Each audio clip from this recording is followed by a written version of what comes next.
Politicians lie. We all know that. This is not an indictment of all politicians. It's simply part of the game. It's our job as informed citizens to figure out the truth. And that's where journalists and the media come in. They are supposed to help us ferret out fact from fiction. So when they get a fact wrong, that's bad. When they get a fact wrong, know it's wrong, and don't correct it, that's worse. That's not getting a fact wrong. That's a lie. And that's journalistic malfeasance. The best, or maybe worst, example of this followed a presidential press conference at Trump Tower on Tuesday, August 15th, 2017. You remember what happened that previous weekend. A group of white supremacists held a white pride rally in Charlottesville, Virginia. The ostensible reason was to protest the removal of a statue of Confederate General Robert E. Lee. An Antifa group showed up to counter-protest. The mayor and the police were totally unprepared to deal with the violence that ensued. Tragically, a young woman, Heather Heyer, was run over and killed by a neo-Nazi. The press conference itself was raucous. The media was antagonistic. The president was combative. Out of it all, one phrase eclipsed the thousands of words exchanged. The media reported that President Trump described neo-Nazis as very fine people. Only he didn't. In fact, he didn't even hint at it. Just the opposite. He condemned the neo-Nazis in no uncertain terms.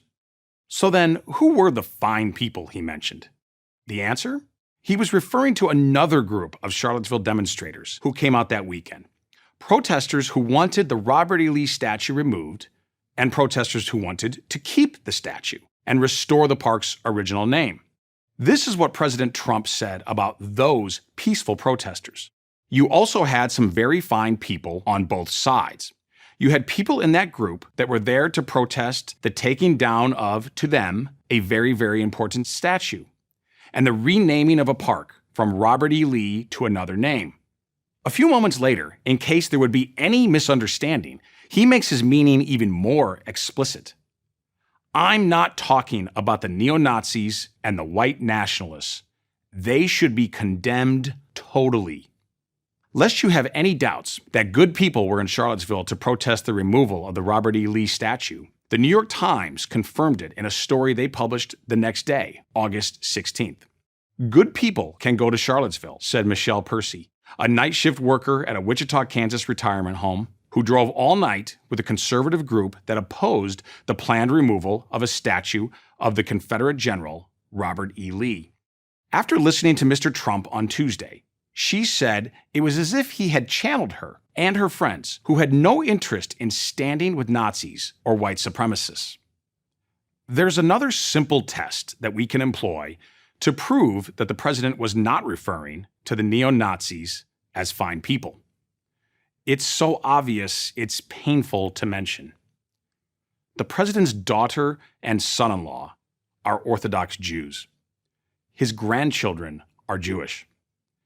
And if that's still not enough to convince you, how about this? Does anyone believe that Donald Trump thinks they're a good Antifa? The leftist thugs who were counter-protesting the neo-Nazi thugs? After all, if those two groups were the only ones involved, and there were fine people on both sides, that means the president believed that there were fine Antifa people. Even MSNBC should have found that hard to swallow. Again, the very fine people on both sides President Trump described at the press conference were the people who wanted to remove the Robert E. Lee statue and the people who wanted to keep it. Both of these groups were nonviolent protesters. Fine people with very different ideological views.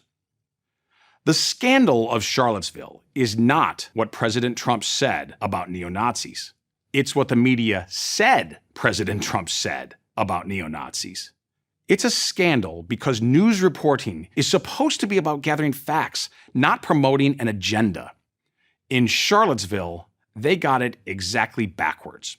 We have been living with the consequences ever since.